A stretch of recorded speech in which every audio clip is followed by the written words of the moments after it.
आज मैं आपको बताऊंगी मिंट मार्गरेटा होता क्या है। हम अक्सर घर में पुदीने का पानी बना लेते हैं और इसे मिंट मार्गरेटा कहते हैं। असल चीज जो होती है वो होता है इसके ऊपर जो ये फोम है। ये फोम आपने बना लिया तो समझ ले कि आपने रेस्टोरेंट से भी अच्छा मिंट मार्गरेटा घर पर बना लिया है। अब इसके लिए हमें किसी भी केमिकल की जरूरत नहीं है। इसके लिए आपको चाहिए एक छोटी सी टेक्निक जो आज मैं आपको डिटेल से इस रेसिपी में बताऊंगी। इंशाल्लाह आप रेस्टोरेंट से भी बेहतर मिंट मार्गरेटा इस रेसिपी के बाद घर पर बना पाएंगे। बिस्मिल्लाहिर्रहमानिर्रहीम, अस्सलाम वालेकुम। उम्मीद करती हूँ आप सब लोग खैरियत से होंगे। चलें रेसिपी स्टार्ट करते हैं।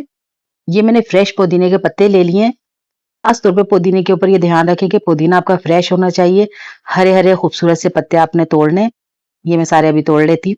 ये देखिए हमने तकरीबन आधी गड्डी पुदीना ले लिया है। इसको अच्छी तरह वॉश करते हैं, फिर आगे आपको बताते हैं। ये मैंने वॉश कर लिया, इसको साइड पे करते हैं। अब इसके अंदर जो मेन इंग्रेडिएंट है ये है काला नमक, और ये बेहतरीन इसका जायका बढ़ा देता है। तो अच्छी क्वालिटी का कोई भी आप काला नमक ले लें, आम पंसार से भी मिल जाता है और ये पैकेट में भी मिलता है, बहुत इजीली आपको मिल जाएगा। ये मैंने जूसर मशीन का जग ले लिया है। इसके अंदर हम ये पुदीना ऐड कर देंगे। मैं 2 गिलास के करीब ये बना रही हूँ। हाफ टी स्पून काला नमक इसके अंदर जाएगा। मिठास के लिए मैं इसमें 1 टेबल स्पून चीनी ऐड कर रही हूँ और 2 अदद बड़े साइज के इसमें नींबू का रस चला जाएगा।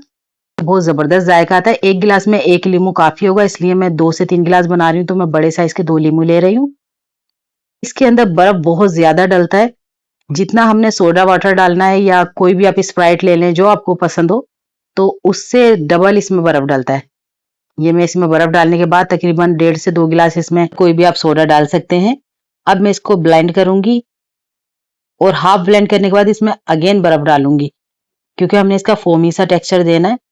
ये देखिए मैंने ब्लेंड कर लिया, थोड़ा सा सीन स्किप हो गया। इसके बाद मैंने दोबारा इसमें थोड़ी और बर्फ डाली है, फिर इसे ब्लेंडर में ब्लेंड किया है। अगर आपको वीडियो थोड़ी सी भी अच्छी लगी तो लाइक कर दें, चैनल पे न्यू है तो इसे सब्सक्राइब कर लें। आप लोगों का बेहद शुक्रिया। अब हम इसको सर्व करेंगे। ये देखिए कितना जबरदस्त सा फोमी सा हो गया है।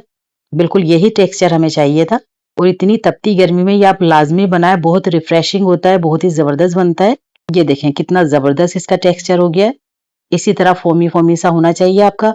जब आप एक बार बनाएंगे ना, फिर आपको पता चलेगा कि इस कदर ये जबरदस्त बन के तैयार होता है। गर्मी में तो बहुत ही जबरदस्त है। हमें अपनी दुआओं में याद रखें, अपना बहुत ज्यादा ख्याल रखें। मिलते हैं अगली वीडियो में। अल्लाह हाफिज।